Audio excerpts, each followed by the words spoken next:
Então, gente, vamos retomando então com a parte de imagem, que aí vai ser mais ou menos o mesmo tipo de imagem que que eu apresentei para vocês na aula passada, que, né, basicamente são imagens que usam detectores de área, certo? Diferente do que o Raul apresentou na última aula. Então, nesse caso, eu vou apresentar como é que é imagens com lente e depois imagens sem lente. Tudo bem? Só que antes disso, só recapitulando, como foi indicado, era bom mostrar um exemplo para vocês. E eu achei esse exemplo mais recente aqui, razoavelmente didático, tudo bem? Então aqui realmente você tem uma imagem por contraste de absorção e aqui você tem uma imagem por contraste de fase. Então acho que fica bem evidente, né, as vantagens que você tem quando você tem por contraste de fase. Eu não mencionei exatamente na aula passada, mas existem diferentes maneiras de você alcançar contraste de fase. Esse, em especial, é aquele mesmo que eu expliquei para vocês, por propagação. Tá? E aí vocês podem reparar que você consegue, inclusive, distinguir estruturas, né, que são praticamente invisíveis no que diz respeito à absorção, mas elas ainda contribuem. Se vocês forçarem um pouquinho mais ainda a visão, talvez não seja tão fácil, você consegue quase que ver que de um lado da borda tem que ser mais escurinho, do outro lado tem que ser mais clarinho. Tudo bem? Mas aí, se vocês quiserem, depois a gente pode entrar em detalhes e ver, porque eu imagino que deve estar meio ruim de ver aí de trás. Tudo bem? Com relação à técnica, eu sou obrigado a admitir que eu não sabia, mas foi desenvolvida lá no SRF, inclusive quando o professor Ives estava no laboratório, foi a primeira vez proposta justamente por propagação. Então, vocês podem até perguntar para ele, que ele pode dizer como que foi a história mesmo, né? Tudo bem, então vamos começar a nossa aula, exatamente do que eu estava falando. E, então, com relação à propagação, a gente viu na aula passada que eu tenho diferentes modelos, e esses modelos vão englobando um ao outro. Né? A gente não chegou a ver esse modelo azul, que seria o campo eletromagnético, mas a gente viu os modelos ondulatórios. E vão ser em modelo de feixe, e novamente é em cima disso que eu vou tentar construir, tá, todo o nosso raciocínio. Vou retomar aquela ideia de feixe, tudo bem? Só que para isso agora eu vou estudar o meu elemento de lente, tá? O que é exatamente uma lente? Bom, uma lente é basicamente qualquer coisa que te permite, né, selecionar ou pelo menos manipular os feixes de luz que vão sair da sua amostra de forma que você consiga do outro lado, em algum detector, digamos assim, né, numa tela, ser capaz de criar aquilo que eu chamei de ilusão de ótica, né, que é a imagem propriamente dita. Então, aqui o exemplo mais simples que a gente tem, que usa aquele modelo mais simples que eu falei para vocês, o modelo de feixe. Tudo bem? Bom, a gente pode usar esse mesmo modelo para entender lentes, e aí sim já começando a entrar um pouco mais, um sistema um pouco mais interessante, né, onde vocês podem reparar que ele já é mais eficiente do que eu tinha antes. Tá? Uma vez que aqui eu vou utilizar pouquíssimos feixes que eu faço aqui, inclusive vocês até sabem que isso daqui, obviamente, vai quebrar em algum momento, você não pode simplesmente fechar isso daqui, porque você vai ter efeito de difração, então a sua imagem que você tem aqui, na verdade, nunca vai ser assim. Já numa lente, como você consegue desviar esses feixes, né, e também fazer uma correspondência direta entre os dois pontos, ela torna-se, digamos, de certa forma, um pinhole mais eficiente. Só que quando a gente começa a ir para a onda ondulatória, que é realmente o modelo que a gente vai usar hoje, a gente já começa a ver que não é exatamente também tão bom assim. Tá? Eu não sei se fica claro no desenho, mas aqui basicamente eu peguei um único ponto da mesma forma que eu peguei aqui e admiti que esse ponto está irradiando luz em todas as direções, certo? E aí os feixes que chegam na minha lente, eles tecnicamente têm que serem concentrados nesse ponto, né, vão se encontrar aqui, e depois eles vão, obviamente, continuar a propagação. Aqui, obviamente, seria o plano onde eu colocaria meu detector, o meu plano imagem. Mas eu imagino que vocês já conseguem ver que tem um pequeno problema aqui, né? Que a informação desse ponto aqui, de certa forma, ela não está inteiramente chegando no ponto que eu tenho aqui. Tá? Então, esse modelo já mostra que, muito provavelmente, esse elemento que eu tenho aqui, que deveria ser uma imagem, né, do que eu tenho aqui, não vai ser perfeito, porque eu estou perdendo informação. Tá? E isso é inerente a qualquer sistema óptico. Tudo bem?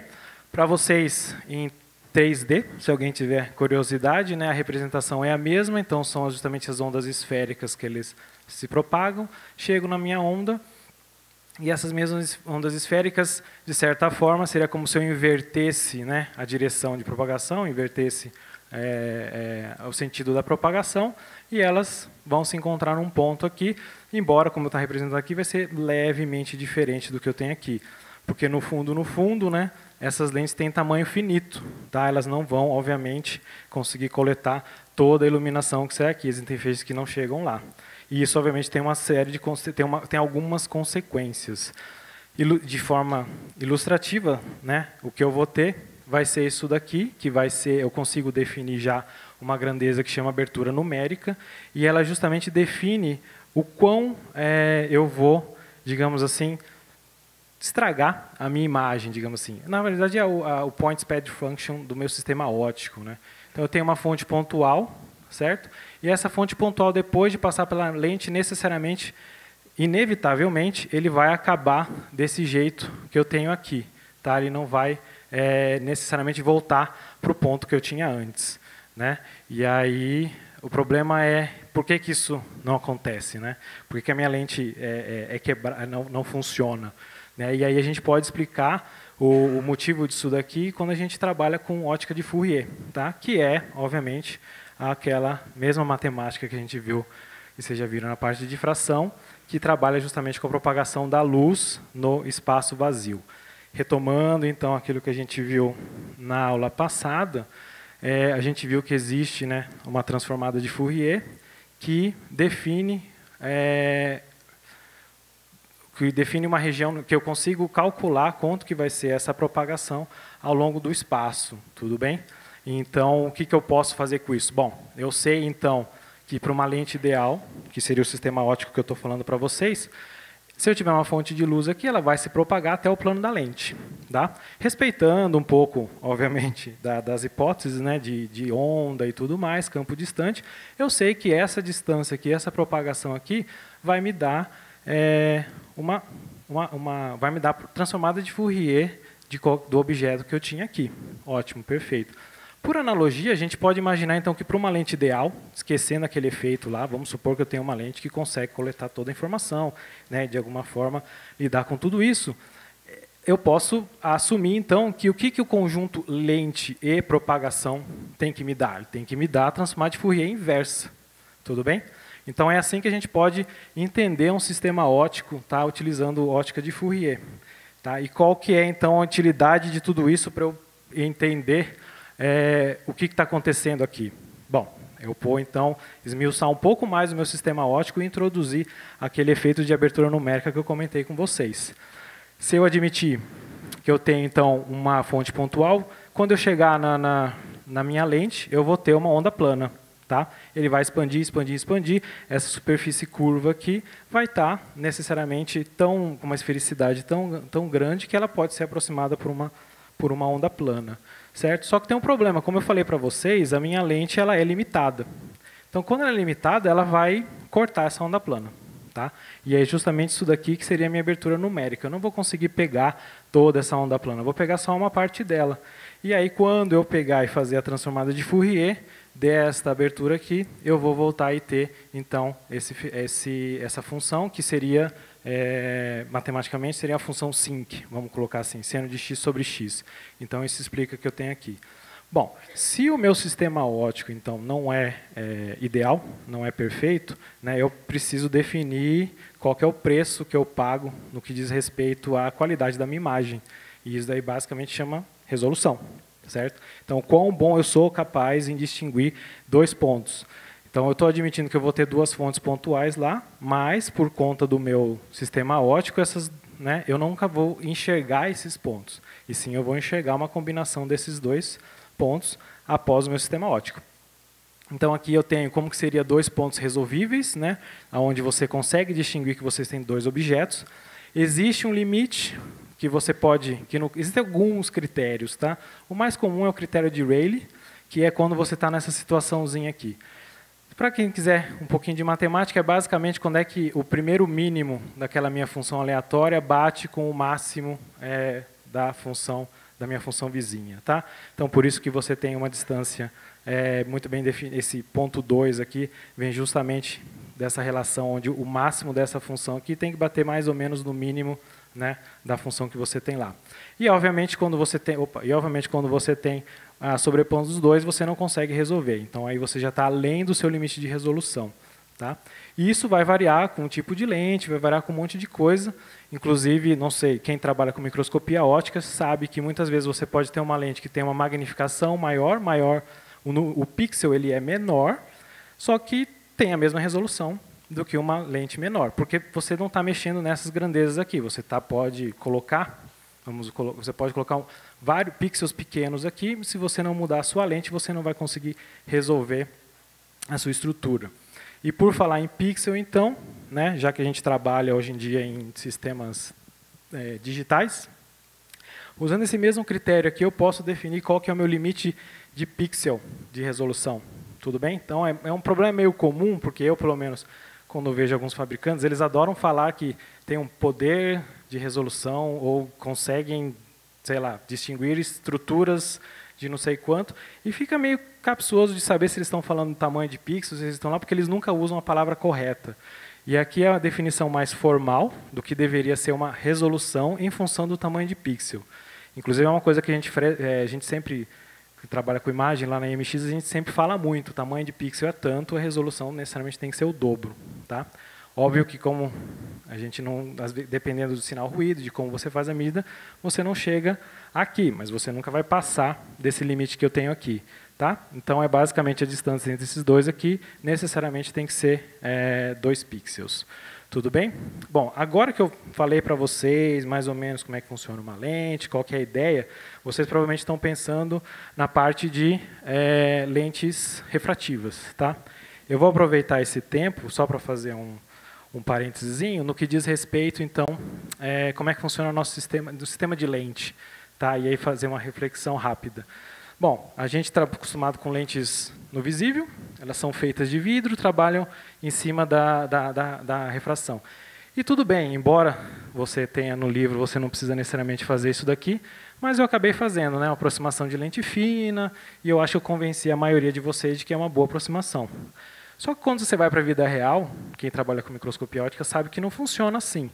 Na verdade, se você olhar dentro de uma objetiva, você vai ver que você tem uma infinidade de lentes. Tá? E aí, eu, pelo menos, gosto de pensar desse jeito, porque, veja bem, se a gente pegar e considerar que o microscópio moderno, tá, foi inventado por volta de 1620, com o Hooke, se eu não me esqueço, não coloquei a foto dele, acho que nem tem, inclusive, muito boa as imagens do Hooke, mas, se eu não me engano, é atribuído a ele, a invenção do microscópio, a gente pode chegar e verificar também o Nobel de 2014. Tá? Por que eu quero fazer esse paralelo aqui? Porque eu acho que, se a gente fazer as contas, vai dar mais ou menos seus 400 anos, quase 400 anos, e aqui foi o Nobel que justamente premiou o desenvolvimento das técnicas de superresolução, que inclusive de vocês já tem mais ciência. O que eu quero mostrar aqui? Eu quero mostrar que mais ou menos em 2016, um pouquinho antes, 2014, um pouquinho antes, foi quando a gente finalmente conseguiu entender o sistema ondulatório no visível, de forma que a gente conseguiu vencer o limite de difração. Tá? A gente conseguiu vencer aquele primeiro efeito que eu tinha lá. Com muita conta, com uma engenharia muito elaborada, foi possível, então, a gente ultrapassar aquele volume, aquele sistema. A gente entende, né, propagação de luz no visível tão bem, a gente constrói ótica tão bem, a gente consegue fazer conta tão bem, que finalmente a gente conseguiu quebrar esse limite. O detalhe é que, se a gente olhar microscópios eletrônicos, eles foram inventados em 1933. Tá? E, bom, quem trabalha com microscopia eletrônica sabe, com exceção dos super, ultras, super novos, é bem difícil você ter uma imagem de qualidade. Tudo bem?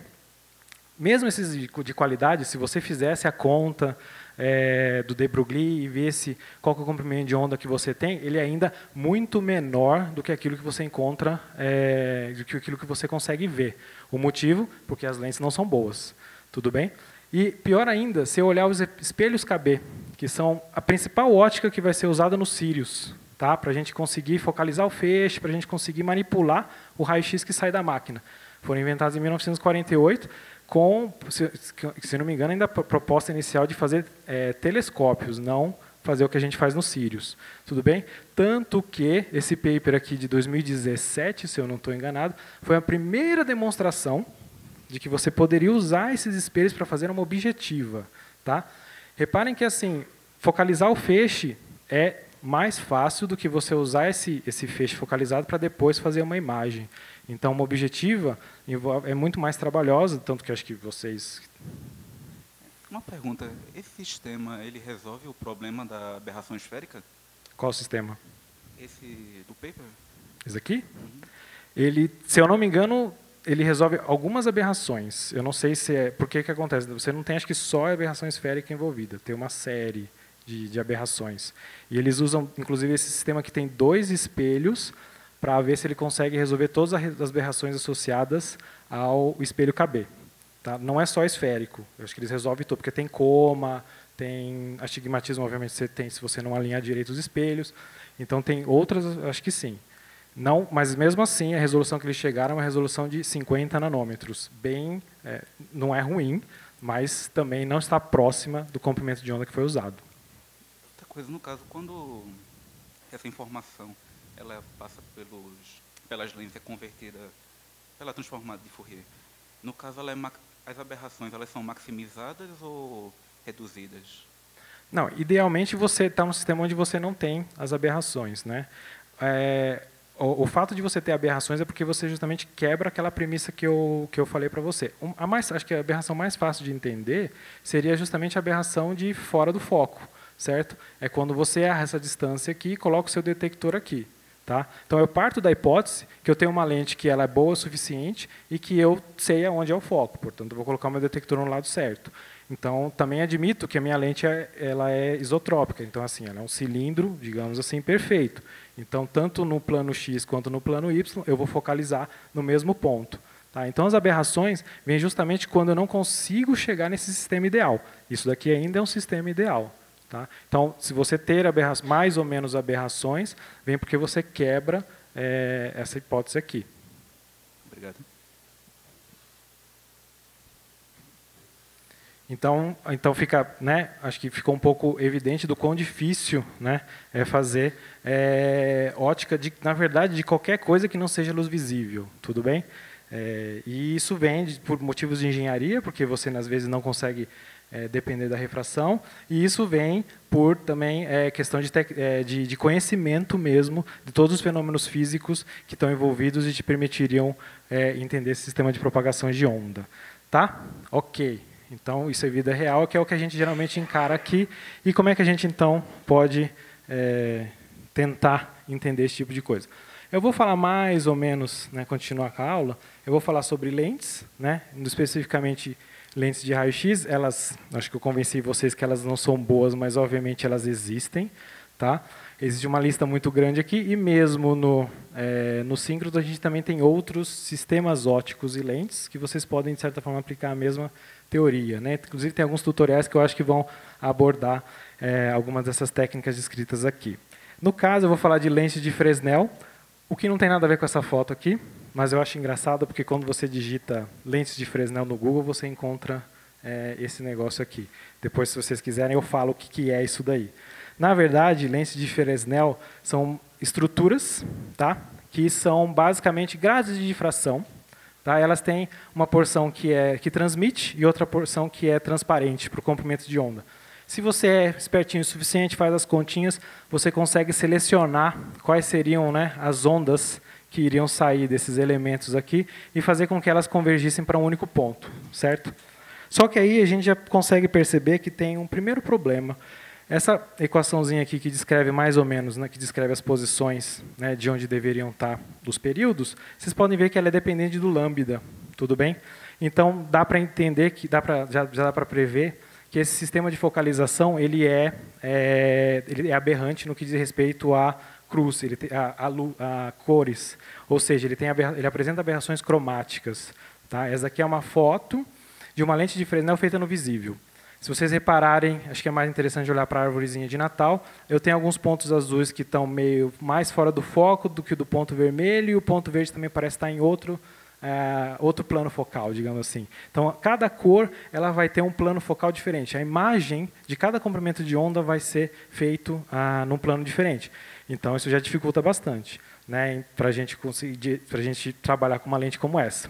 Outro problema que essa lente tem é que, na verdade, ela não é qual a lente que a gente está acostumado no visível, que consegue, de forma, aproveitar todos os feixes, né, todas as ondas esféricas que saem. Na verdade, o que você tem depois da sua lente de Fresnel, o que você vai ter vai ser uma série de caminhos ópticos, tá, que são diferentes ordens, certo? Alguns deles vão ser focalizados, que você vai aproveitar, outros são focalizados em outros planos, e outros são, inclusive, focalizados atrás da lente. E o que você faz? Você joga fora tudo isso daí e tenta aproveitar só aquilo que você tem. Então, lentes de Fresnel também não são muito eficientes, né? Eu tenho esse número de 40%, eu acho que já dá para fazer um pouco melhor fazendo um truquezinho aqui, mas, de qualquer forma, fica óbvio que ela não é ideal. Só que, mesmo assim, ainda dá para trabalhar com elas. Tá? E esse aqui é um exemplo que a gente tem, que é um exemplo de microscopia de raio-x mole. Então, é mais fácil fazer essas lentes com comprimentos de ondas um pouquinho maiores, mas hoje em dia você já tem essas lentes para comprimentos de onda menores, certo? E aqui um exemplo, mais ou menos, acho que é também interessante comparar quem está mais acostumado com luz visível. Esse daqui seria o que você teria no microscópio óptico, né? Fluorescência convencional. Esse aqui é um método também de difração por contraste de fase, digamos assim, mais ou menos, tá? Parecido com aquele que eu apresentei para vocês na aula passada. E aqui eu tenho qual seria as fatias, né, que eu teria de uma renderização 3D que foi feito com uma amostra por tomografia. Tá? O interessante desse tipo de sistema é que a energia é muito bem escolhida. Tá? Por que a energia é bem escolhida? Porque, bom, aqui é um sistema biológico, tá? Ele vai ser basicamente feito de água e proteína, vamos colocar assim. E existe uma região na faixa dos raios-x moles que a gente chama de janela da água, tá? Que é essa região abaixo, obviamente, da linha de absorção do oxigênio, e eu acho que o pessoal define acima da região do carbono. Por que isso é legal? Porque aqui eu consigo enxergar o contraste desses elementos. Eu consigo, se vocês viram lá na linha de absorção de raio-x, vocês viram que esses elementos aqui, todo elemento vai ter uma linha de absorção, certo? Só que o problema é que se o elemento é muito leve, eu começo a cair, né, na região de ultravioleta e raio-x moles. Então, né, eu tenho que trabalhar nessa faixa se eu quiser realmente distinguir carbono e nitrogênio, né, e com isso criar o contraste necessário. De qualquer forma, foi o que eu falei, funciona, beleza. Só que se eu não quiser trabalhar com lentes, e aí a gente entra na segunda parte da aula, estou dentro do horário, segunda parte da aula, que seria a parte de imaginamento sem lente. Tá? É uma técnica mais recente, onde a gente faz o quê? Bom, eu tinha o meu sistema óptico que eu mostrei aqui, certo? Eu quero jogar fora a minha lente e vou tentar substituir isso daqui por uma CCD. Tá?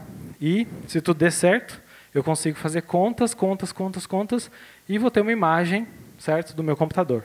Tá? Bom, retomando aquilo que eu falei para vocês, eu sei que naquele plano que chega na minha lente, eu vou ter a transformada de Fourier da minha amostra. Fácil então, né? Para quem conhece transformada de Fourier, sabe que existe, e ela é muito bem comportada, a transformada inversa de Fourier. Então, beleza, resolveu o meu problema. A única coisa que eu tenho que fazer é pegar minha medida e jogar a transformada inversa.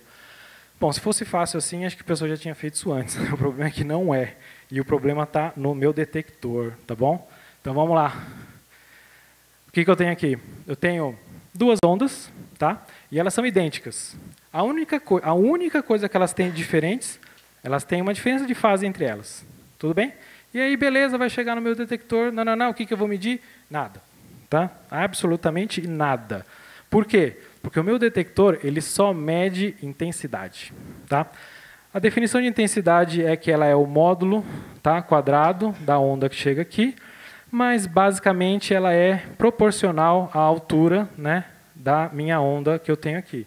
Essas duas ondas, como eu falei para vocês, é idêntica, então não adianta quanto tempo for, o que eu vou enxergar no final das contas é nada, nenhum tipo de contraste, né? Obviamente eu vou contar um monte de fóton que chegou aqui, mas até aí vai ser só isso, fundo branco. E qual que é o problema então de perder essa fase? Qual que é o preço que eu pago com tudo isso? Bom, está aqui um exercício matemático que dá para fazer, tá? Eu vou admitir, então, que eu tenho uma função complexa, tudo bem. O pessoal, matematicamente, eu posso escrever essa função complexa como sendo uma determinada amplitude vezes um e elevado a i vezes uma fase, que eu chamo de φ. Então, quando eu falar fase para vocês, agora eu me refiro a esse tipo de construção aqui. Quando eu falar amplitude, é esse tipo de construção aqui. Peguei o meu patinho, fiz a transformada de Fourier. Tá? Ele está colorido aqui porque é um jeito de você justamente representar fase e amplitude. Então, esse aqui é um gráfico razoavelmente, apesar de ser um número complexo, ele é um gráfico razoavelmente completo. E faço a mesma coisa com o meu gatinho. Só que agora eu vou misturar os dois sinais. Então, eu vou pegar a amplitude do meu pato, misturar com a fase do meu gato, e aí eu vou fazer a transformada inversa do meu pagato. E aí o que eu tenho? Um gato. Tá? Óbvio, não é o gato perfeito, mas, infelizmente, é a fase. Tá? Então, aqui, isso daqui, gente, é matemática. Tá? Vocês podem fazer isso aqui, as continhas. Infelizmente, aqui mostra que embora 50%, entre aspas, da minha informação deveria estar, né, guardada na amplitude, ela não está. Tá? A maioria da informação que eu tenho está na fase. E como eu estou perdendo a fase, aí danou-se. Tá? Fica difícil de voltar. Aí temos um problemão, que é o problema da fase. O problema que não é um problema. Tudo bem? Se você pega o pessoal de cristalografia, eles vão chegar para você e falar, tá, mas para quê? Isso não é um problema, eu já resolvo esse negócio desde 1915. Né? Esses dois senhores aqui, o Bragg e o Bragg, tá? Pai e filho, tudo bem, ganharam justamente o prêmio Nobel porque conseguiram reconstruir a estrutura de cristais. Né? Eles conseguiram resolver o problema da fase e aí, consequentemente, conseguiram resolver o problema de cristais. Inclusive, é engraçado que me contaram que quem, na verdade, fez, a maioria, propôs o experimento, né, e conseguiu realmente entender o que estava acontecendo foi o filho. Né, e o pai não estava convencido, né, que era o orientador dele, por sinal.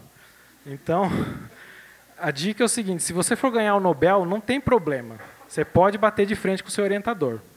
Tá? Vai na fé que vai dar tudo certo. Aí ele junta com você e ficam todos felizes. Mas é isso.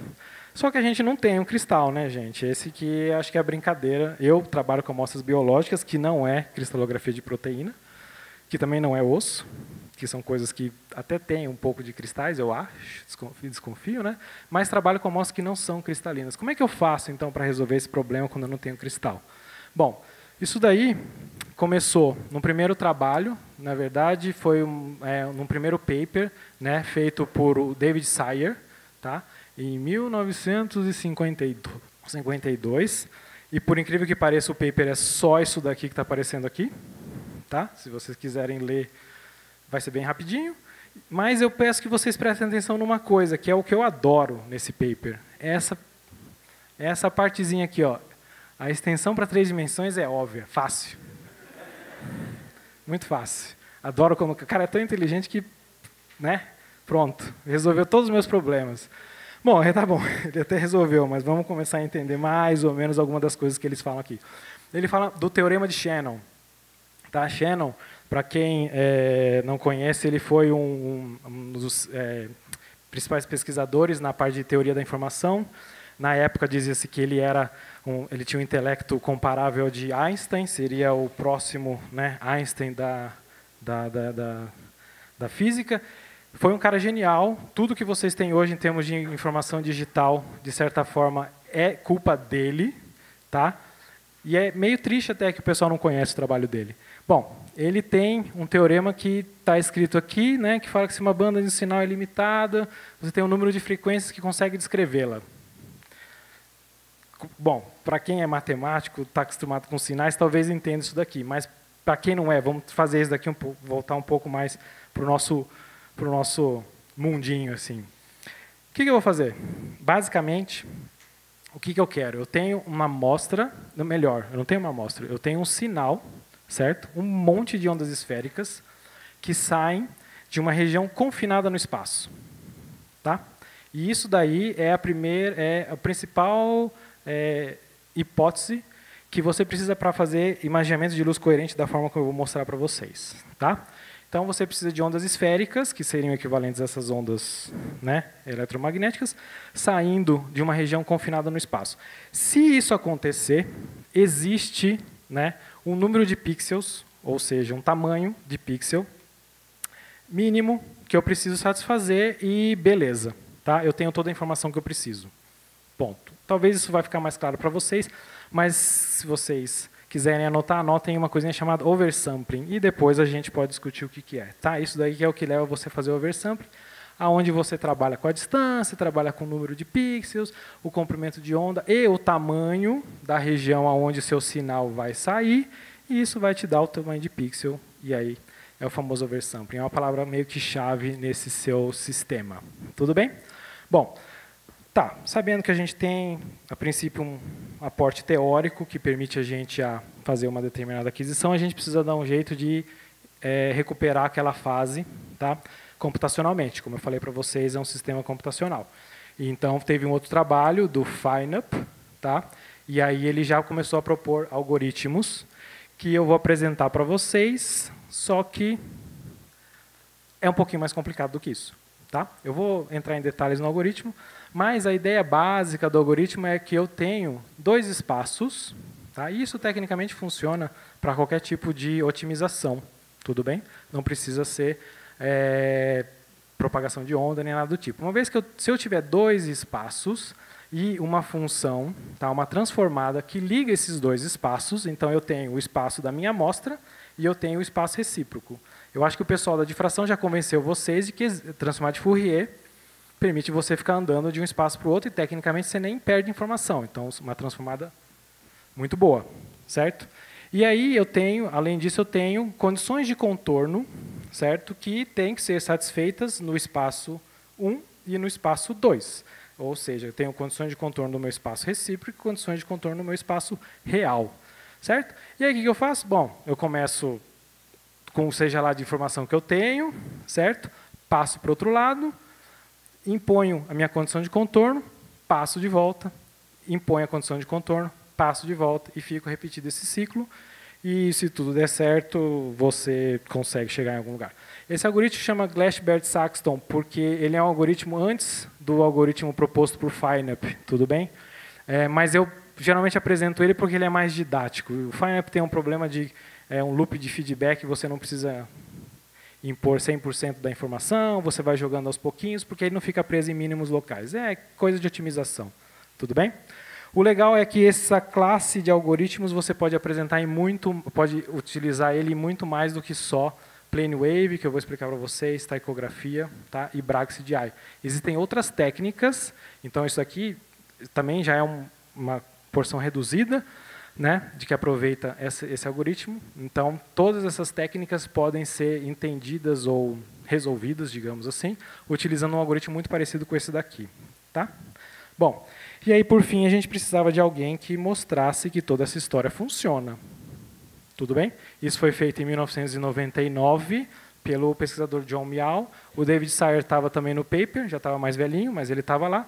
E ele finalmente mostrou de que você consegue fazer esse tipo de recuperação de fase, digamos assim. Qual foi o experimento, então, que ele fez? Ele fez um experimento que, hoje em dia, eu, pelo menos, chamo de Plane Wave CDI. Tá? Inicialmente, ele chamou de CDI, que é Coherent Diffraction Imaging, imaginamento por espalhamento coerente. Só que aí, essa Coherent Diffraction Imaging desmembrou em uma infinidade de técnicas, e aí eu prefiro me basear nisso aqui como chamado Plane Wave. Qual que é o conceito, que vocês têm que ter em mente? Aqui eu tenho um feixe, talvez não tenha ficado muito claro, ele é um feixe grande, certo? Maior do que a minha amostra, que é só esse quadradinho aqui, tudo bem? Tá? E esse feixe grande passa pela minha amostra vai espalhar a luz, certo? E eu tenho um detector que pega tudo isso daí. Tudo bem? Lembra-se daquele detalhe que eu falei para vocês, que o sinal tem que vir de uma região limitada do espaço. O que limita, então, o sinal da luz espalhada aqui no sistema que eu estou mostrando para vocês?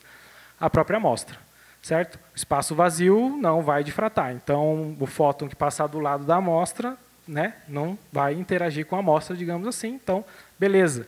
Por que eu uso isso? Porque lembra que eu falei para vocês que no algoritmo eu preciso de condições de contorno. tá? E eu tenho duas condições de contorno, uma em cada espaço que eu falei para vocês.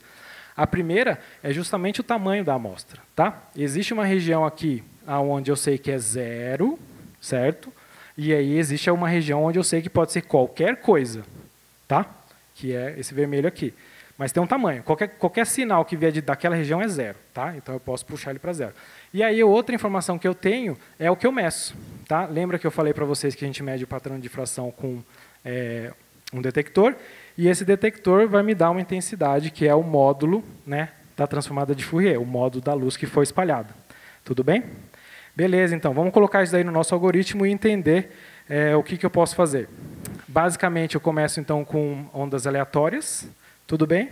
Desculpa, eu começo com a minha amplitude de Fourier que eu medi, e eu começo com fases aleatórias. Tá? Não sei que fase que é, vou chutar qualquer coisa.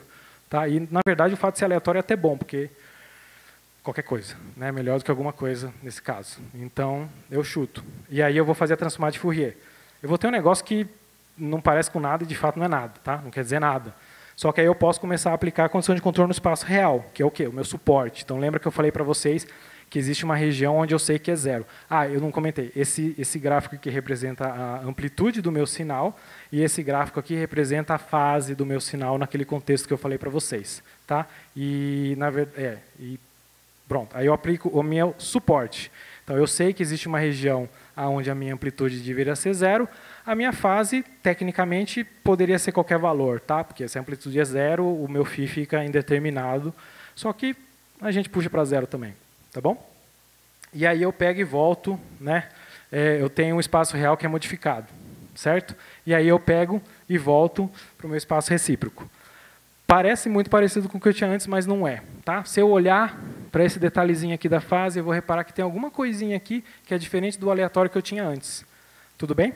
E aí eu vou pegar então e aplicar a condição de contorno, né, no espaço real, que é o quê?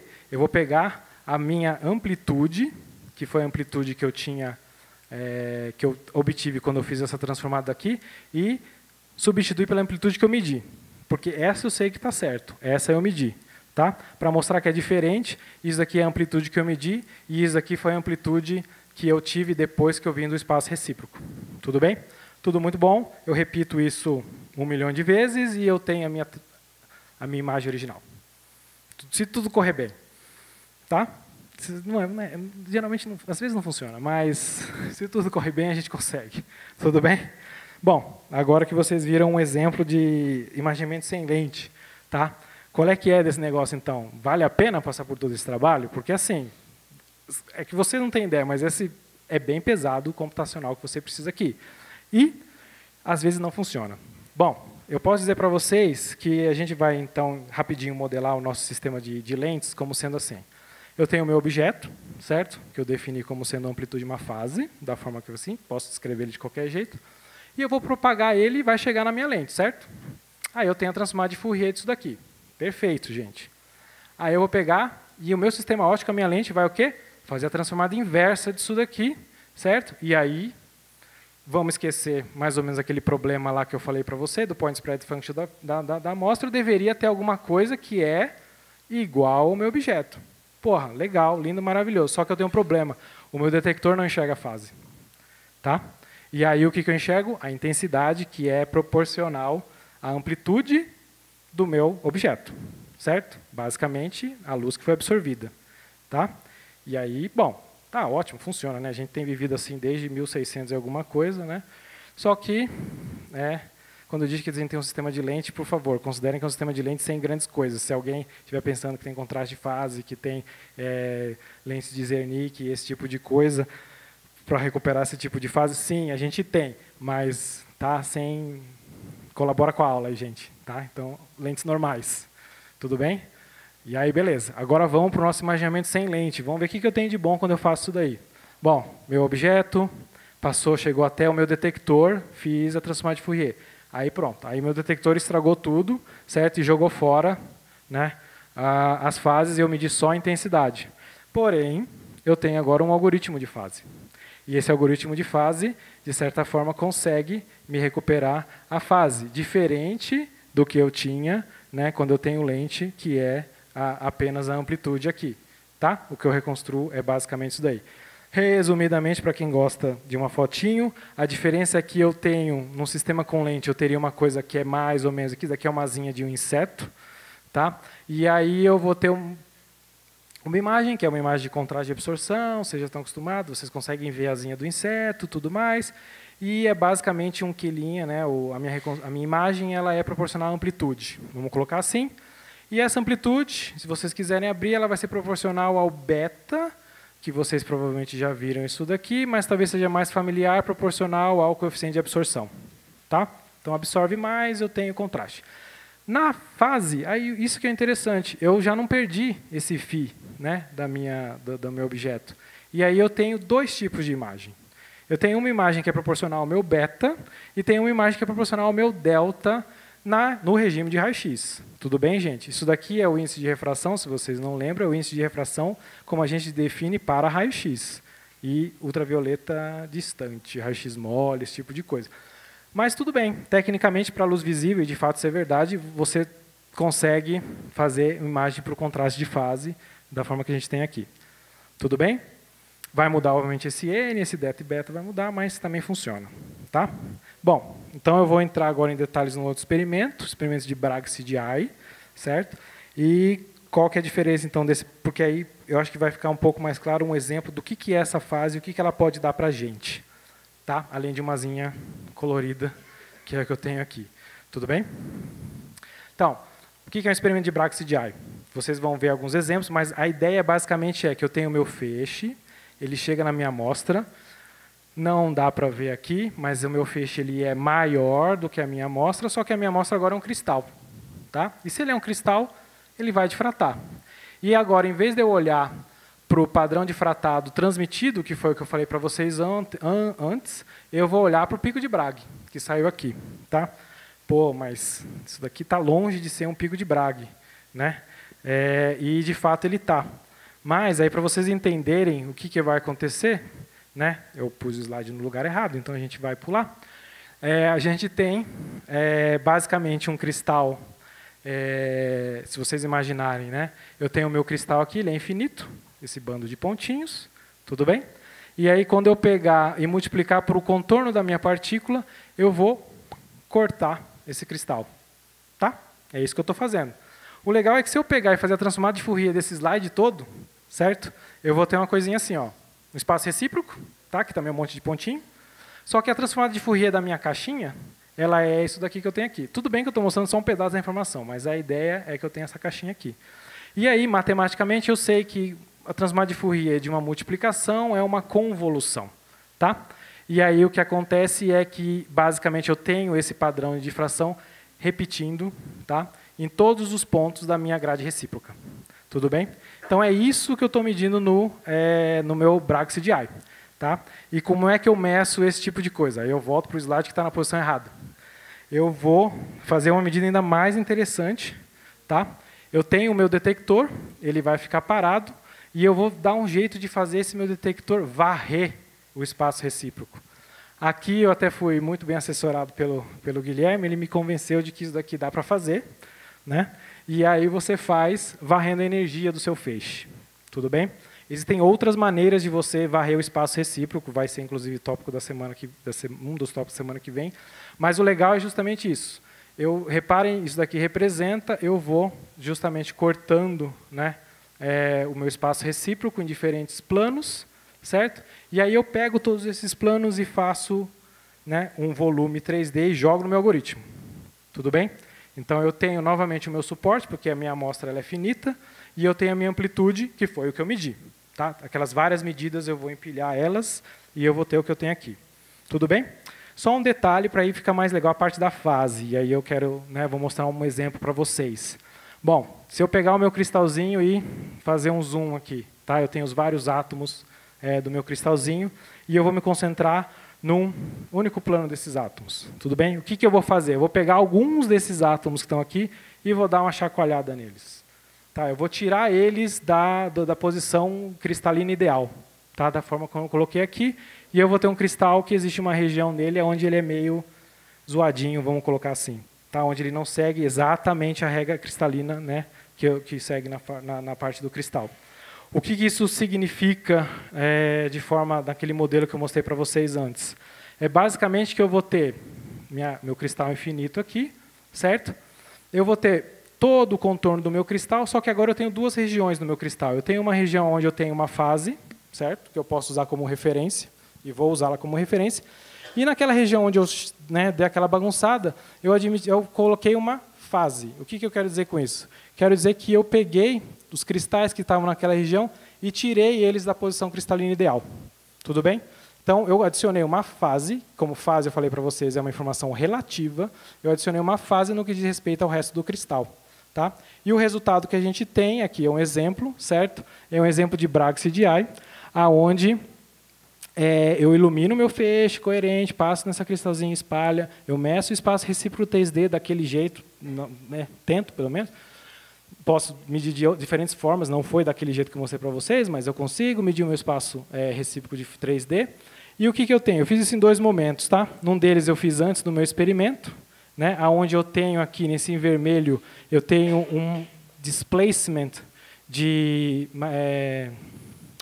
célula unitária, de rede, certo? De 0,2 nanômetros, e aí eu fiz um buraco no negócio usando ion milling, tá? E aí, obviamente, eu começo a zoar um pouco mais, tanto que a escala até muda, tá? Vocês veem que aqui a escala fica maior. Então, o vermelho daqui, na verdade, é um displacement maior.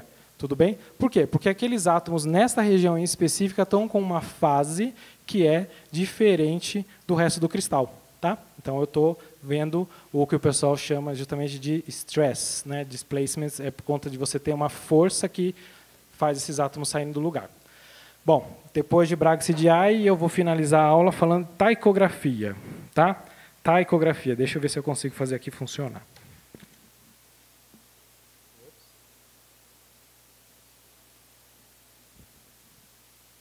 Taquigrafia.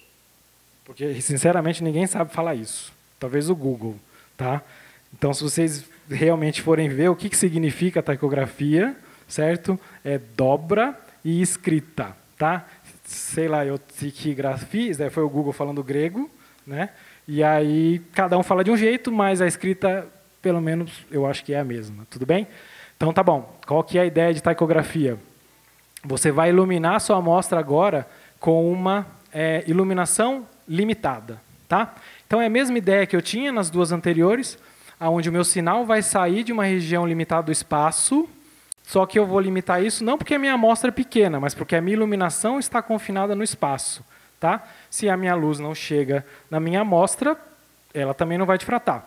Então, eu satisfaço aquele critério que eu falei para vocês, pegou, passou pela amostra e vem aqui. Tudo bem? Aqui é só um exemplo do que seria mais ou menos uma iluminação confinada. Usa-se, por exemplo, lentes, a gente vai fazer isso no Sirius, onde você focaliza o feixe na sua região. Além disso, e aí realmente é uma necessidade da técnica, porque ela usa isso para resolver aquele problema, que é para fazer aquele algoritmo, eu necessariamente tenho regiões de overlap na minha iluminação. Então, imaginem que esse quadrado que eu tenho aqui é uma região que eu poderia sondar, só que eu vou sondar com uma, que seria o equivalente ao meu passo, só que eu vou sondar com uma iluminação que é maior, de forma que existe uma região de overlap entre as 2 iluminações. Isso vai ficar mais claro mais para frente, quando eu explicar rapidinho o algoritmo para vocês. Tudo bem? E aí a gente tem que entender também o que é o Q, que é justamente o plano onde a minha onda vai começar a propagar. No caso de taicografia, tá? O meu Q ele vai ser a minha iluminação, que eu chamo de probe, vezes o meu objeto. Tudo bem? O que isso quer dizer? Bom, isso quer dizer que, se vocês retomarem aquele modelinho que eu tinha para vocês, eu tenho os 2 coelhinhos, eles vão sair correndo, cada um com o seu relógio, só que tem um problema. Eu falei que agora eu vou iluminar com uma coisa assim, certo? Não tem como a gente fazer uma iluminação perfeita, tipo um cilindro, assim, do tipo, pá, ilumino aqui e aqui é 0. Tá? Infelizmente, a minha ótica não me permite fazer isso. tá? Por aqueles motivos que eu apresentei para vocês.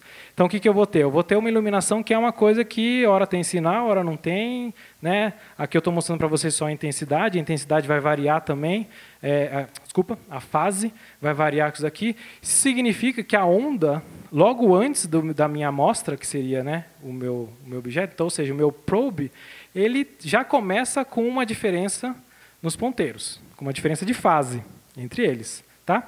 E quando ele passa pela minha amostra, ou seja, né, agora eu tenho o Q, que é a onda logo depois da minha amostra, que seria esse plano aqui, eles vão absorver uma fase e perder uma determinada amplitude por conta da minha amostra. Tudo bem?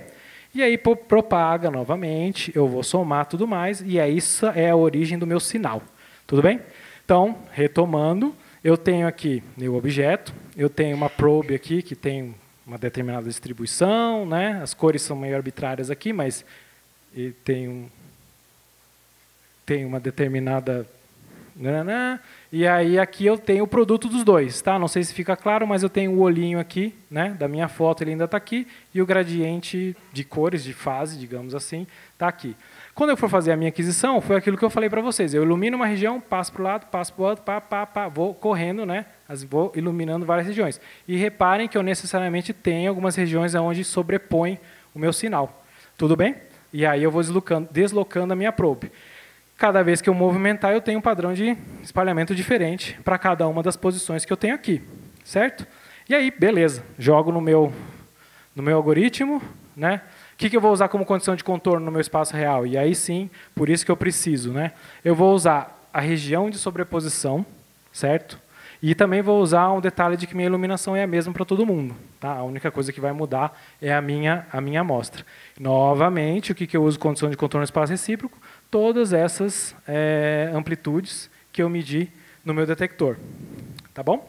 Bom, se eu fizer isso daí, eu tenho, por exemplo, o resultado desse trabalho aqui que eu estou trazendo para vocês. Aqui, meu objeto, eu tirei o efeito da fase e aí eu tenho só a imagem do meu objeto. Tá? Novamente, amplitude e fase. Imagem de amplitude e imagem de fase. Esse aqui é um trabalho só porque ele mostra direitinho o que é o tipo de contraste que você tem. Tá, para contextualizar, são células, certo? E é onde você tem algumas nanopartículas em contato com essas células. Tudo bem? E a gente resolveu fazer a imagem de um pedacinho dessa célula, de um pezinho dessa célula. Então, eu tenho aqui, vocês já podem ver que eu tenho as nanopartículas aqui, e algumas sujeirinhas que são justamente a minha célula. E o legal é o seguinte, essa célula está em cima de uma grid de microscopia, que não é só uma grid de microscopia vazada, é uma grid que tem algumas estruturinhas de carbono, como fosse uma teia de aranha, e em cima disso tinha um grafeno só para a célula não conseguir se ancorar.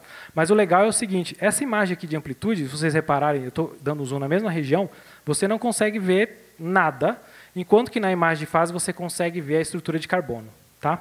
E é uma estrutura de carbono extremamente pouco absorvente, a medida até foi feita em raio-x mole, mas mesmo assim o sinal era para ser muito pequeno e de fato fica muito difícil. Então, a amplitude não te dá esse tipo de coisa. Você não perde, a intensidade da onda que passa nessa região não perde, não muda, mas a fase muda. E por isso você consegue distinguir as estruturas que justamente sustentam a grade de microscopia. E o legal é que se você for também para regiões, essa medida foi feita em cima da borda do ferro, e no núcleo das nanopartículas você tem ferro. E aí você tem também contrastes diferentes, né? Justamente porque você pode estar em modo de fase ou pode estar em modo de absorção. Como foi feito em cima da borda do ferro, é de se esperar que o núcleo que é de ferro vai ter uma absorção alta. Tá? Então você também seleciona o tipo de informação que você quer. Eu comentei com vocês que dentro da jogada de taicografia também tem a minha iluminação. E eu, de fato, consigo recuperar essa iluminação. Então, isso aqui é um outro trabalho que eu acho bem legal, onde eles pegaram e fizeram uma medida de taicografia para caracterizar a lente deles. Tudo bem? Então, você pega, coloca uma grade, faz a varredura do jeito que você tem que fazer, e você consegue reconstruir toda a onda, digamos assim, que chega na sua amostra.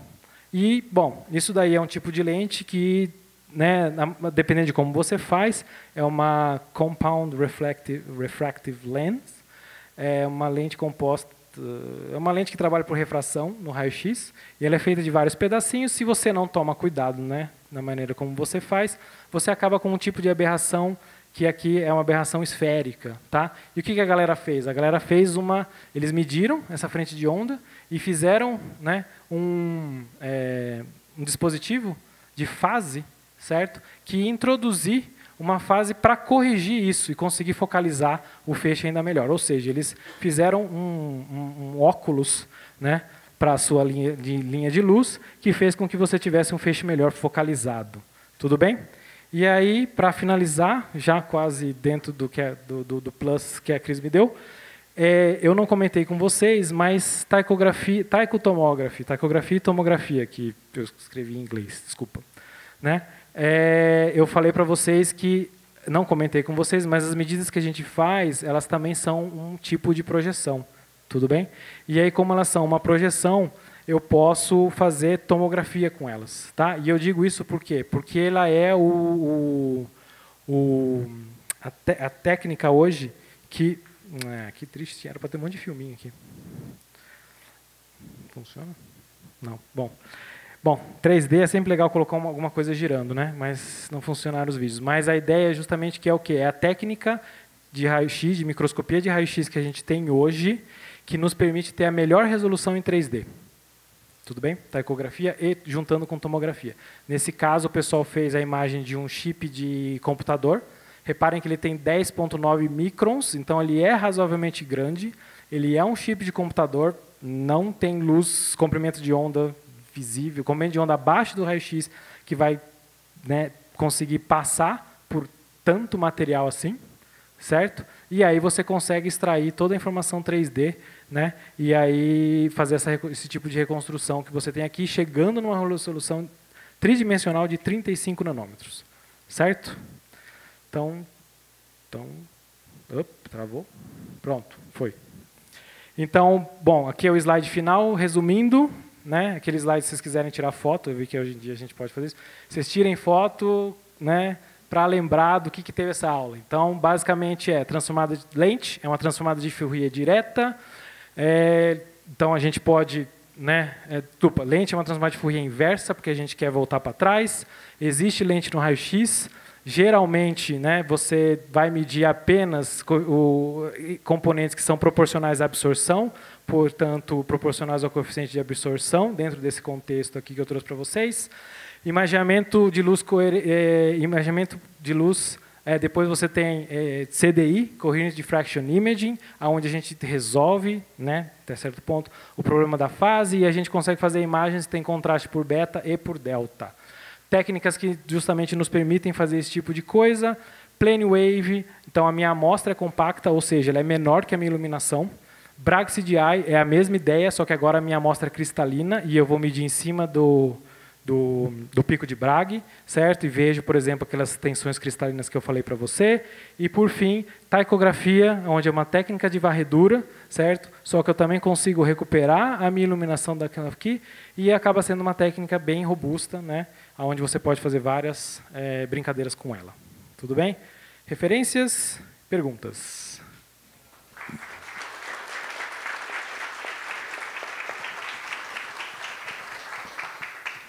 A gente tem um bom tempo de perguntas, pelo menos meia hora. Aproveitem.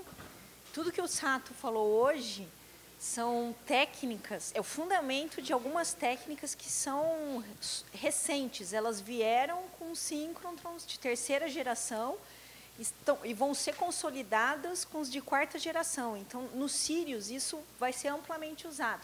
A gente já andou falando para algum de vocês, né, o que é fazer difração coerente, com feixe coerente. Então, é aí que vem a aplicação.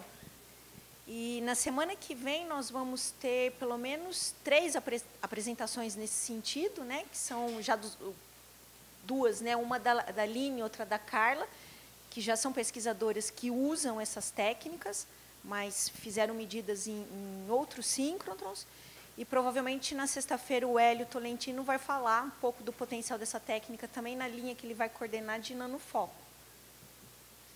Então, matem a curiosidade, tirem dúvidas, que esse é o futuro.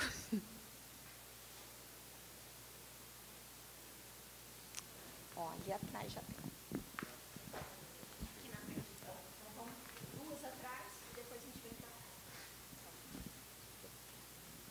Oi, Sato, tudo bem? A gente teve uma aula mais cedo de sax, né? Onde você projeta também o espaço recíproco, né? Transformar de Fourier direto num plano e se assemelha, de certa forma, com essa técnica que você comentou, que não usa lente. Então, ela é idêntica, para falar a verdade. Tem muita gente que chama isso daqui de sax coerente. Isso. Agora, eu tenho a impressão que o sax acaba medindo partículas menores, né? Tamanho de partículas, de 1 nanômetro. Eu queria que você fizesse um paralelo entre essas técnicas e se a técnica de sax talvez vai evoluir para essa técnica. Ou... Essa daqui, o plane wave, da maneira que eu coloquei, ela é a evolução de sax. Tá? E sim, o que você mede em sax, tecnicamente é a mesma coisa que você mede aqui. A única diferença é que em sax, como você não tem coerência, você mede tudo que é uma média. Tá? Tem que ser uma média durante a medida. Então, o jeito mais fácil de imaginar é que você tem uma amostra dinâmica, que ela está se mexendo, tudo bem, e aí você vai enxergar tudo que se mantém constante. Então, o tamanho da partícula não vai mudar, a distância entre elas pode mudar, mas o tamanho não vai mudar. Então, você vai enxergar esse tipo de coisa. Quando você não tem coerência, é mais ou menos a mesma coisa, porque se você tivesse uma amostra estática, só que sua iluminação ficasse fazendo assim, você não tem coerência, você quebra a coerência. Então, você cai no mesmo caso anterior. Se você tem uma amostra estática e uma iluminação coerente, você cai exatamente no CDI, né? E aí, a medida que você faz é a mesma. Só que lembre-se que o grande problema de CDI é que você quer recuperar a fase. Tá? E aí, recuperar a fase implica que você precisa tomar alguns cuidados na aquisição. Basicamente, respeitar lá, né, que a sua amostra tem que ser contínua. E aí você consegue recuperar a imagem. Se você não consegue definir uma região no espaço onde o seu sinal está contido, aí você também não, a princípio, tá, usando esse approach, você não consegue resolver a fase. E aí, por conta disso, você não consegue ter uma imagem daquilo que você está medindo. Tudo bem?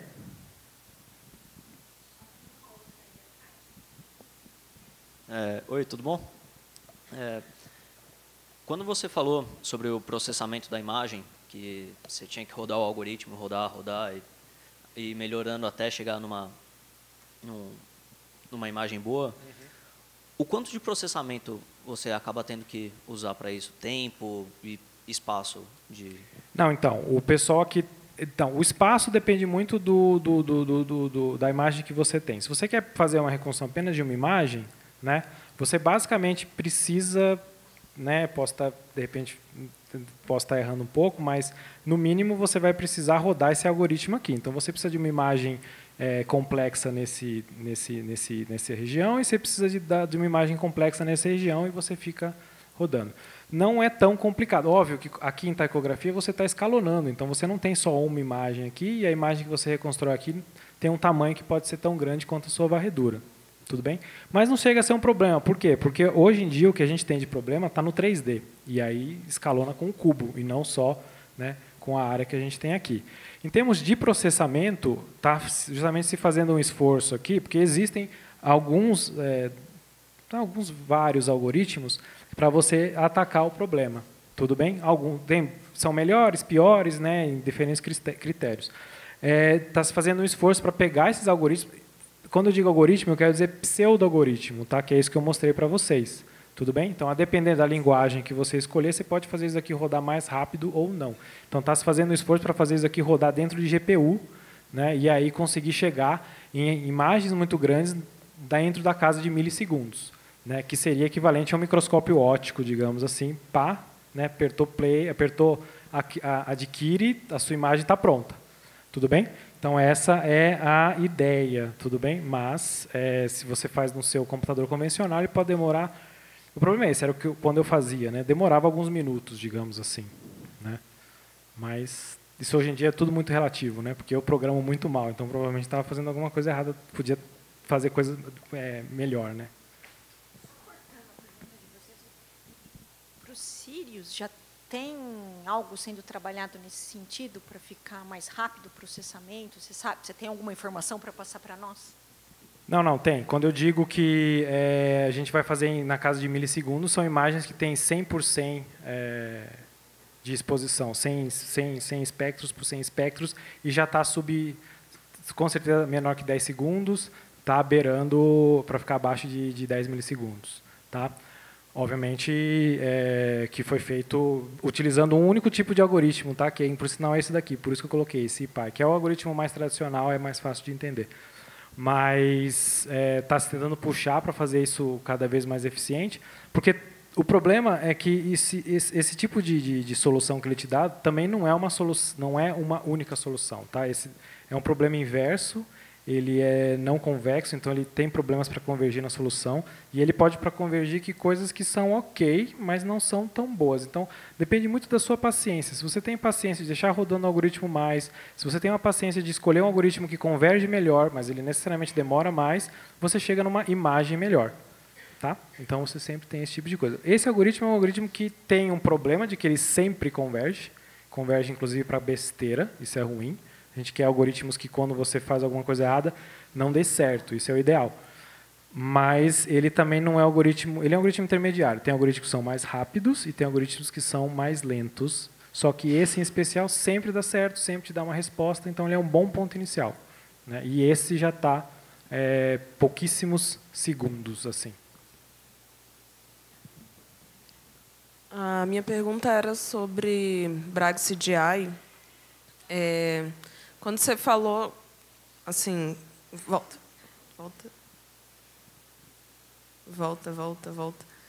Você falou ali sobre que aparece a nanopartícula. Ah, não, tá depois, né? Tá, desculpa. O exemplo? Isso, o exemplo. Primeiro que quando você estava falando parecia que era de monocristal, e aí eu fiquei surpresa da escala que você está falando aí. Isso é bem interessante, eu acho que está até no nível do cristalito. Assim. Sim, então, como eu falei para vocês, ele tem que ser iluminado inteiro. Tá? No Sirius, a linha com maior comprimento de coerência que a gente vai ter espacialmente é 30 microns, 50 microns chorando, né? Então, não dá para ser nada maior do que isso. Ah, tá. Tá bom? E aí minha pergunta era assim, quando você falou que existem, você está vendo distorções aí, do significado físico disso, realmente, se isso é um problema na rede, por exemplo, um átomo intersticial, é isso que a gente está enxergando nesse tipo de informação? Então, isso quem tem que responder é você para mim. Tá? A técnica te dá esse tipo de coisa aqui. Tudo bem? Na semana que vem, vocês vão ter uma palestra nisso que justamente vai mostrar algumas interpretações físicas e que tipo de informação que você pode ter. Tá? Mas é basicamente isso que a técnica te dá. Tudo bem? Isso pode ser feito justamente desse alumínio, que necessariamente está implantando, então ele até menciona aqui, né? Ele implanta íons de galho dentro da estrutura. Então, você arranca, mas também coloca lá dentro, então isso vai criar um estresse. Tá? E pode ser efeitos diversos de... O fato também de você ter um cristal tão pequeno aumenta a razão de área superficial tão grande que você consegue ver efeitos, mesmo em cristais desses, sem você fazer nada com ele. É de se esperar que, né, os átomos da borda, né, sempre vão estar desalinhados no que diz respeito ao átomo do bulk. Por uma nanopartícula desse tamanho, você tem muito mais átomos... Muito não. Você tem uma razão, a área superficial tão grande, que aí o sinal desses átomos na borda realmente começam a ficar relevantes. E aí deveriam contribuir. E nesse caso, desculpa, nesse caso, por exemplo, seria possível, por exemplo, você fazer altas temperaturas nessa amostra para ver, por exemplo, relaxamento estrutural, ver a mudança dessa... Se eu não me engano, é o spoiler da semana que vem. Exatamente. Guarda para a semana que vem, está ali atrás.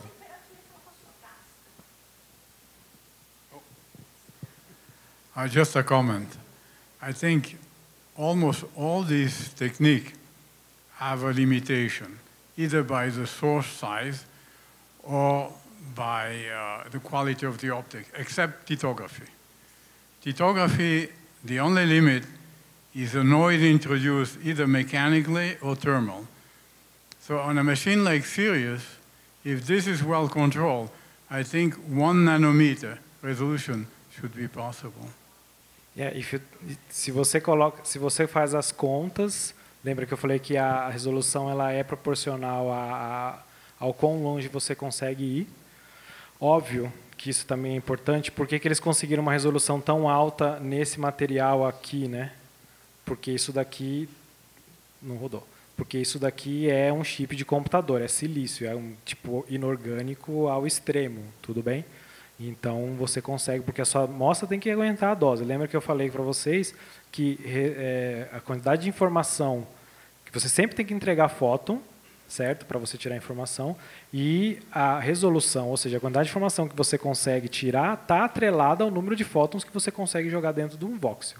Para deixar o seu voxel pequeno, você tem que jogar mais fóton lá dentro. Para jogar mais fóton lá dentro, você aumenta o dano de radiação. Mas para amostras resistentes e tudo mais, a gente tem a instrumentação para mirar nesse tipo de resolução, sim. Que é aqui. E por que o Yves comentou também que ela é extremamente robusta? Porque, por mais que a minha ótica aqui seja aberrante, ela tenha esse tipo de problema, digamos assim, se isso daí é uma característica estável da minha lente, todo esse problema, na verdade, vem parar aqui, ó, tá? Na minha iluminação. Tudo bem? Tá? Nesse caso, se a minha lente, então, se meu sistema se mantém estável, mesmo a minha aberração também se mantém estável. E quando eu fazer esse tipo de análise, eu vou realmente enxergar isso daqui na minha iluminação, não tem problema, ela pode ser aberrante. E aí, se eu quiser, eu posso, obviamente, melhorar, mas não preciso. Tudo bem, Sato. Então, a minha pergunta é mais sobre o comentário que você tinha feito da pergunta anterior a ela, que eu acho que é sobre o limite que você considera para que o algoritmo rode um ciclo inteiro, ou seja, o critério de convergência. Critério de convergência. Isso tem a ver com a amplitude que você mede, primeiramente, ou tem outros fatores que você tem que considerar para esse critério? Então, essa é uma questão muito grande. A gente, então, se alguém quiser, inclusive, trabalhar com isso, a gente não tem uma resposta, uma métrica muito boa para saber se aquilo que a gente está convergindo é bom. Lembra que eu falei para vocês que o algoritmo de taquografia, aquele que eu apresentei para vocês, ele converge para qualquer coisa, tá? E quando eu digo converge, significa que o erro vai ficar baixo o suficiente. Tecnicamente, se você pegar e simular o dado, usar dado perfeito, ele vai chegar a um nível de erro dentro do erro da máquina, vamos colocar assim, 10 a menos vários, tudo bem? Só que não necessariamente é a melhor solução. Se você pega e compara com o modelo que você usou para gerar os dados, não dá a mesma coisa. O máximo que a gente consegue fazer até agora, que é um critério bom, é comparar com as amplitudes que eu tenho aqui. Tudo bem? Então, o que eu vou fazer? Eu vou pegar... Quando eu pegar e começar a reconstruir o meu objeto, certo? Eu vou pegar e começo a simular, ou seja, eu uso a transformada de Fourier para simular a propagação da minha onda até meu detector, e isso tem que ser igual à medida que eu fiz. Tá? Tem alguns critérios mais inteligentes que eu, na verdade, pego alguns pedaços dessa imagem, né, e guardo eles no bolso, ou seja, eu não uso eles como condição de contorno, eles não vão influenciar na minha reconstrução. E aí, quando eu fizer essa comparação, eu vou fazer a comparação com esse pedaço aqui que eu nunca usei para processar o dado. Tá? É um processo, é livre. Mas melhor do que isso, infelizmente, não encontramos ainda métricas boas para decidir se você convergiu ou não. Então, é uma qualidade do que eu tenho aqui. O próprio fato de que a minha medida ela é ao quadrado, tá? Vocês podem já imaginar que traz algumas ambiguidades, tá? Porque quando eu falo que x que alguma coisa é igual, né? F é igual a x ao quadrado, que é igual a x ao quadrado é igual a 4, você não sabe se o x é 2 ou menos 2. Tá? Então, isso daqui mesmo já me traz algumas ambiguidades que matematicamente são difíceis de você garantir que o que você vai ter aqui vai ser muito fidedigno. Tá? Então, também passa, obviamente, pelo critério, pelo olho, né, do usuário, do cara que tem um problema científico, tem que saber se a imagem faz sentido também.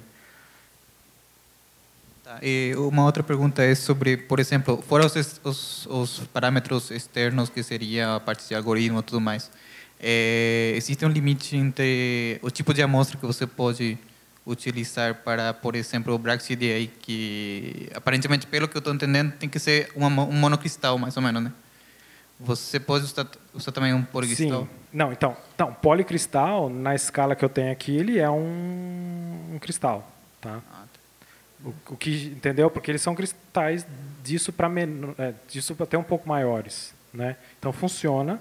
O detalhe é que você tem que, de certa forma, ter um sinal limpo no seu detector.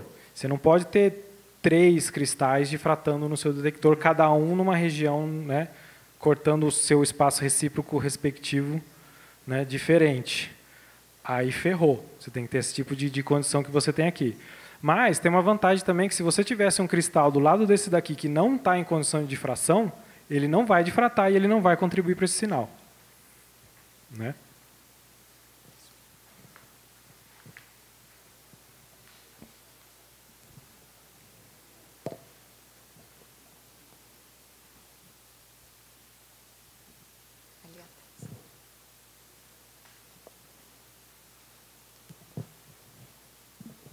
Oi.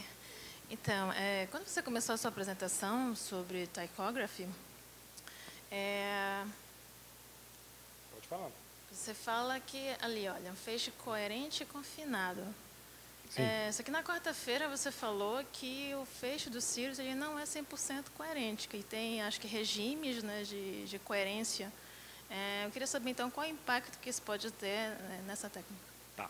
Duas coisas. Primeiro, ele não é coerente saindo da máquina. Tá? Então, a gente tem todo um trabalho para justamente tentar deixar ele mais coerente. Tudo bem? E aí você pode... Isso, todo um trabalho da ótica da linha que faz esse tipo de coisa. Ele já tem um grau de coerência muito maior do que um bend magnet, por exemplo, mas você ainda pode deixar ele mais coerente trabalhando com fendas. Então, tem aquele perfil do ondulador, né? Você pega só a parte mais central, então ela é mais coerente, certo? E você pode passar num monocromador para deixar ele mais coerente no que diz respeito à energia. Tá? Porém, essa técnica aqui já se mostrou tão robusta que ele já consegue, de certa forma, digerir alguns modos incoerentes, digamos assim. Tá? O que eu quero dizer? Não sei se eu cheguei a comentar com vocês, coerência, vocês têm que entender que é o seguinte, é a minha capacidade de manter a minha onda estável, tá? Em termos de onda, Como é que eu quebro coerência? Eu posso pegar uma onda super estável e somar com uma outra onda completamente diferente, porém também estável. Tá? Ou seja, eu tenho duas cores no meu feixe. Tá? Eu tenho um laser misturado azul misturado com um laser vermelho. Certo? Eu estou diminuindo o grau de coerência entre esses dois no meu feixe resultante final. Só que ele é uma composição de dois feixes coerentes. Tudo bem? A gente não faz isso em raio-x, mas a gente no que diz respeito à coerência espacial, isso também é válido. Tá?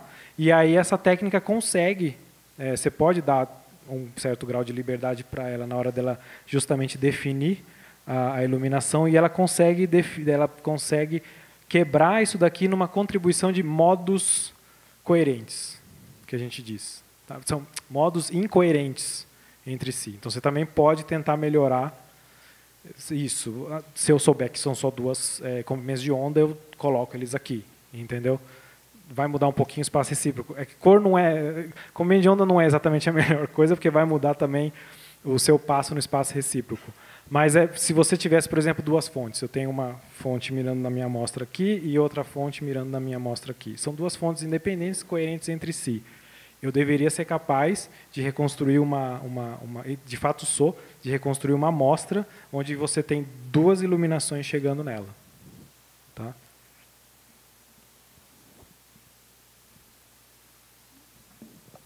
Questão, na verdade, até uma dúvida minha, quando se fala sobre a cateretê e a carnaúba, falam que vão ser linhas de luz totalmente coerentes. Então, a gente pode contar que... Se você quiser, se for inteligente para o seu experimento, sim. Né? Eu não sei dizer exatamente para da cateretê, mas por conta disso daqui, a carnaúba poderia trabalhar, por exemplo, com as fendas mais abertas para aumentar o fluxo. Então, você aumenta o fluxo. Às vezes você não precisa de coerência, então também você não usa o monocromador e joga o feixe direto. Para 10 a menos 2, tachografia às vezes até consegue digerir também, depende do algoritmo. Então você pode trabalhar com um grau de coerência menor e a carnaúba te permite fazer isso nesse sentido. Né? Já a cateretê... A gente só tira uma bordinha, né? Dependendo, aí vai depender do tipo de experimento, mas é muito pouco. Então a gente usa esse sistema das fendas e tudo mais para poder então dar uma filtrada que é só um meinho, né, dele. Então, mas praticamente mais ou menos parecido com a da carnaúba, se for ver, talvez um pouquinho mais. Uma das vantagens do Sirius, da escolha que foi feita, é de trabalhar com os espelhos KB. Eu provavelmente não deixei isso claro. Esses espelhos, eles são acromáticos, né, no que diz respeito à ótica, né, o comportamento óptico deles. Então, a gente pode trabalhar com o feixe, imagino eu, do jeito... Tá, tem um range, tudo tem limite, né, gente? Eu posso trabalhar com um feixe que sai direto da máquina e jogar ele na amostra, eles vão focalizar todos no mesmo plano. Tá?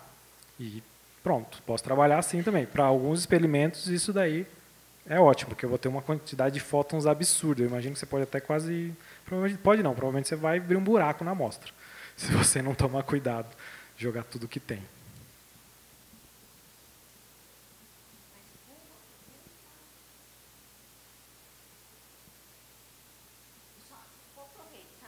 A gente tem 5 minutinhos e vou fazer Volta naquela sua partícula lá que o pessoal fez um furinho nela.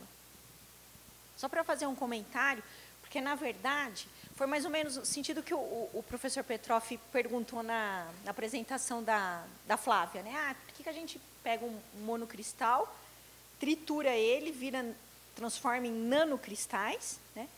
E aí a gente vai numa linha de difração de pó e mede. Só que eu estou medindo uma média de todos os nanocristais que eu tenho lá. Tá? Aí agora a gente vai para o Sirius e tem uma técnica como essa, que eu vou ver um nanocristal e vou ver sutilezas dele que a gente é quase invisível ali quando faz a média. Porque se eu tenho defeitos, tenho tensões nos meus cristais, a gente vai determinar a média de tudo, quando faz uma difração de policristais, e às vezes você nem é muito sensível a isso, né? Porque tem uns que tem mais, tem uns que tem menos. Né? Aqui não, você vai lá num cristal individual e você consegue mapear isso. Então, assim, o poder disso é fantástico para a área de nanotecnologia. Só que tem casos científicos que você não precisa chegar tão a fundo, então não vamos jogar fora a linha de difração de policristais. Primeiro, colocar um material para fazer uma difração de policristais é praticamente pôr a amostra no porta-amostra e medir. Agora, né, perguntando para a Aline, perguntando para a Carla, como é preparar um experimento desse, ele é já muito mais sofisticado. O tratamento de dados também, quando vocês saem lá do experimento desse, por exemplo, policristais, hoje em dia, acho que quase todo mundo, pelo menos, consegue perceber, tem os picos de Bragg ali, você já meu material difratou, eu tenho se o pico está largo, eu tenho algo nanométrico, se o pico está mais estreitinho, já é mais cristalino. Aqui não, você vai sair com uma imagem daquela, né, Sato? Isso se você grudar, porque lembra que eu falei que as medidas são desse jeito aqui. Você mede, na verdade, esses planos aqui, tá? Você mede esses que eu estou mostrando aqui, ó. Então, e reparem que ainda dei sorte que às vezes o sinal diminui, né? Não é que eu estou saindo porque ele é mais intenso no centro, né? E ele deveria diminuir à medida que eu vou distanciando do centro, mas eu estou me aproximando do centro e mesmo assim às vezes o meu sinal diminui. Não é porque eu errei na hora de montar essa imagem, é porque eu dei o azar / sorte de pegar uma região onde eu tenho uma interferência destrutiva. Tá? E eu preciso ter muita certeza, pela minha instrumentação, aonde eu estou no espaço recíproco, para conseguir montar isso daqui, para depois fazer aquilo lá. Então, é muito mais difícil. Só para dar uma noção que são experimentos com potencial, né, científico enorme, mas eles são sofisticados, pelo menos ainda hoje, porque são técnicas relativamente novas, né, e tudo isso está sendo feito ao mesmo tempo. À medida que você melhora a ótica da linha, melhora os sistemas, como estudar esses sistemas e o processamento de dados.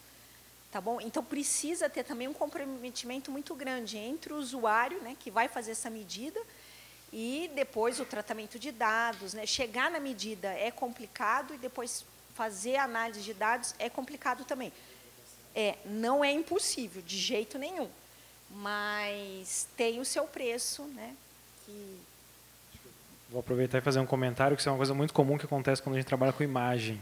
Porque você chega para qualquer usuário e pergunta, e aí, que você quer ver? Que resolução que você quer? Ah, melhor possível.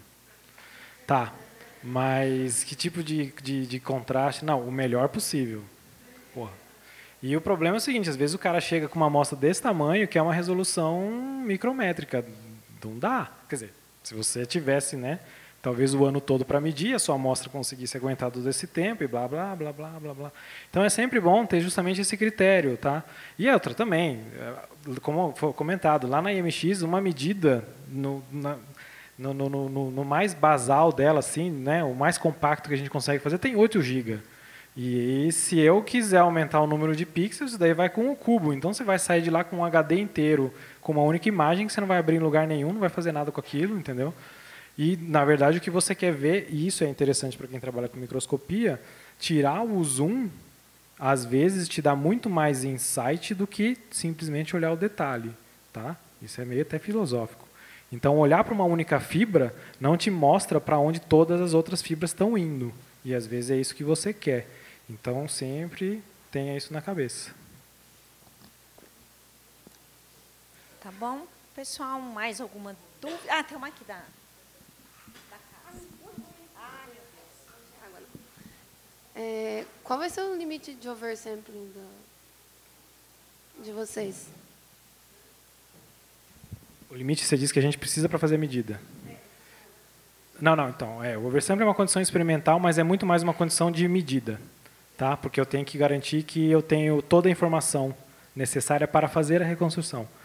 No caso, então, para Plane Wave CGI tem-se uma regra, um mínimo matemático que se faz. Matemático não, porque eu nunca vi ser provado, mas o mínimo que se assume é que você precisa de um oversampling de 2, o motivo a gente pode discutir depois. Tá? Para a tacografia você pode ser mais relaxado, porque você tem a informação de sobreposição. Tudo bem? E para Bragg CGI fica meio escuso dizer isso, porque você está mapeando um espaço tridimensional, então depende também dos espaços vazios que você vai ter. O passo aqui ele é discreto, então você vê que eu dou uns pulos assim, né?